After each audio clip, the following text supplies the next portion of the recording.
Michigan's 1-0 in Big Ten Conference play. Brant, huge win over USC. Wasn't necessarily the prettiest, didn't always feel the safest, but they got the job done. And we now know what the Alex Orji-led offense looks like. I think there's mixed reactions, but a win is a win. And my question to you, Brant, is this offense, is the recipe that we saw on Saturday, is that sustainable? It may be sustainable for the next few games. We'll see. But what do you think that this offense is going to need to evolve into as the season progresses to beat a team like Oregon or an Ohio State? And we may be getting ahead of ourselves, so maybe I'll just stick with the original question: is this recipe sustainable? Yeah, Dave, you almost led me into two different paths there.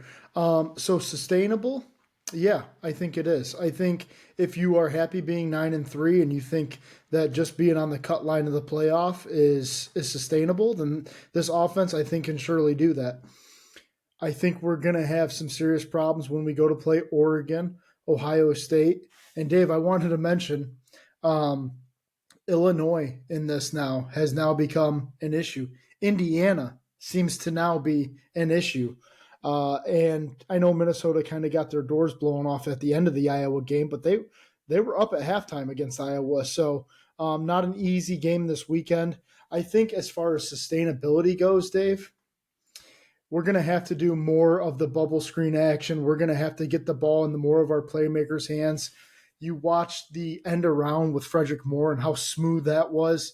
That was, a sight for sore eyes on just a way to get these guys, these receivers involved a little bit. Big time missing Colston Loveland this weekend. Klein goes down with the injury, and it just seemed to pile up there on Michigan as the game wore on.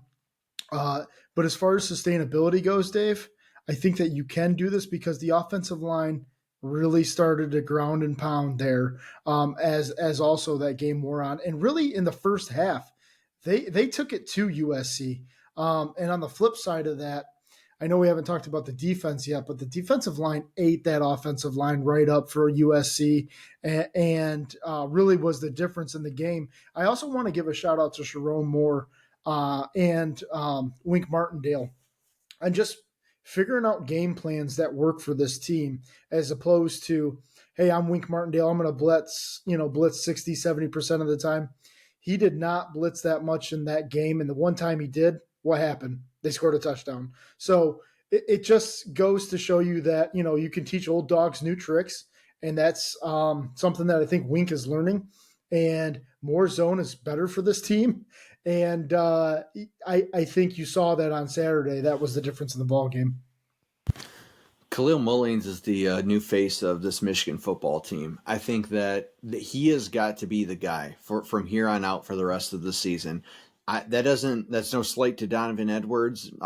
Donovan had himself a good game too, and when they use him the right way and in situational football, you see what he can do, and he will bust a big one. But Kahlil Mullings to me reminds me of Hassan Haskins 2.0, and he's just he's a bulldog of a runner. That run to here's the thing, Brant.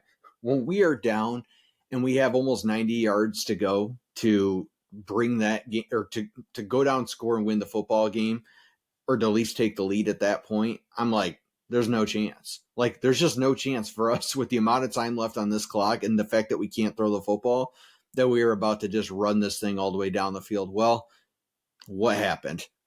The offensive line does its thing. Kahlil Mullings looks like Derrick Henry out there. He's bulldozing people, takes it almost all of the way, which was actually perfect. And when it was 4th and goal and they needed it, everybody in Michigan Stadium knew that Kahlil Mullings was running that football. And what did they do?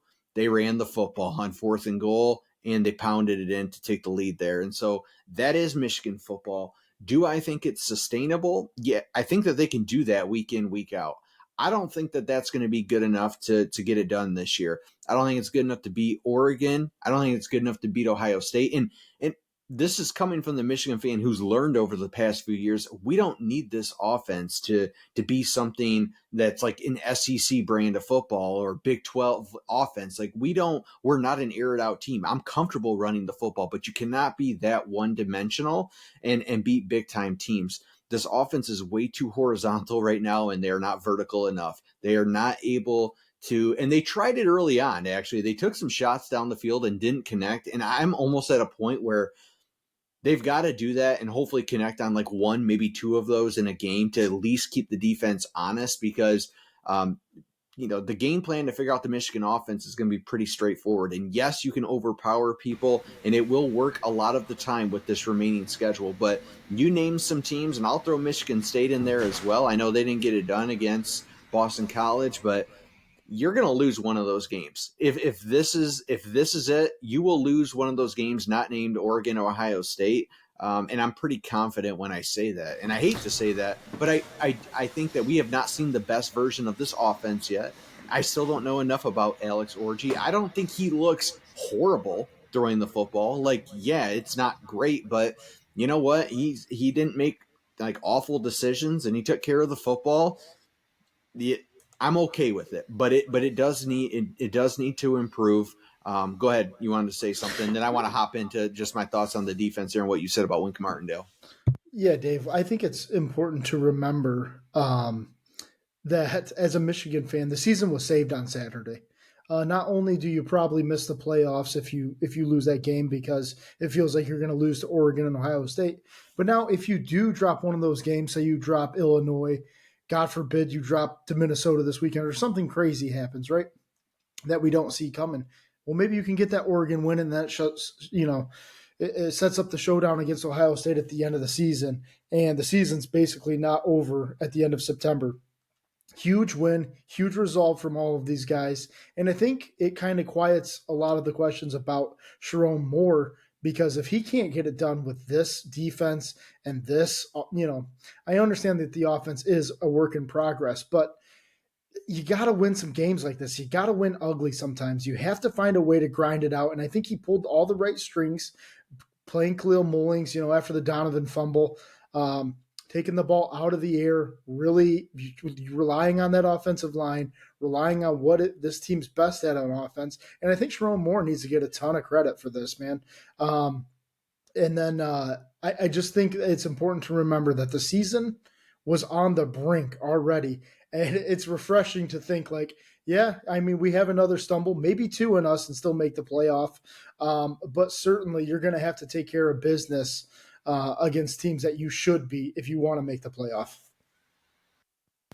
Absolutely. I will definitely give credit to the adjustments because I've been critical of Wink Martindale so far. I thought that he learned on Saturday to trust that front four, to let Kenneth Grant and Mason Graham do their thing.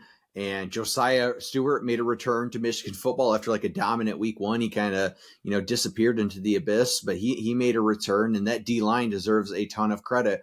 And when that front four is getting the pressure on Miller Moss like they did, I mean, Brant, it seemed like every time I looked at the screen, he was on his back. And I mean, that is talk about beating good football teams. That's what Michigan has done to Ohio State over the last few years, and that was refreshing to see that. It's refreshing to see your big time playmakers make big time plays in big time games. You saw Will Johnson get a pick six when they absolutely needed it. The life was being sucked out of that stadium, and Will jumps the route and he's gone. And that was refreshing to me as well. I thought they played more, I'm not going to say disciplined, but they played more disciplined than they had in the past. I'm still concerned about guys that are your captains like Makari Page that are just making mistakes that you just cannot have. And that goes the same with Donovan Edwards. I know it's just a fumble and he hasn't necessarily been prone to that, but big time moments, man, you got to have it. You got to take care of the football. There's still a lot of room for improvement for this football team.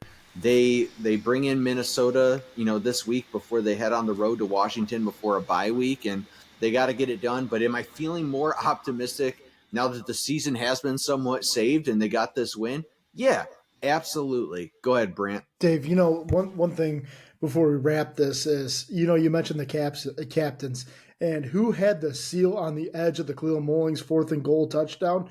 None other than Max Bredesen. It was such a great, like, okay, that's why that dude's a captain.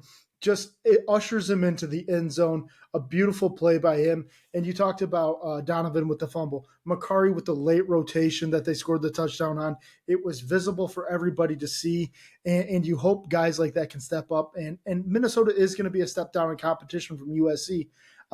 You mentioned the front four, Dave, and I want to give a shout out to Derek Moore too. I mean, that guy, he's so close, man. He's so close on so many plays of being that next dude in the Michigan defensive end room, or I feel like he's on that track of, the Hutch, the Mikey Morris, guys like that are just going to be NFL glue guys, a Jabo, stuff like that. So I feel like there's a lot of guys on this team that are like right there, and that we need to see them take that next step. So I'm excited to see him this weekend, man.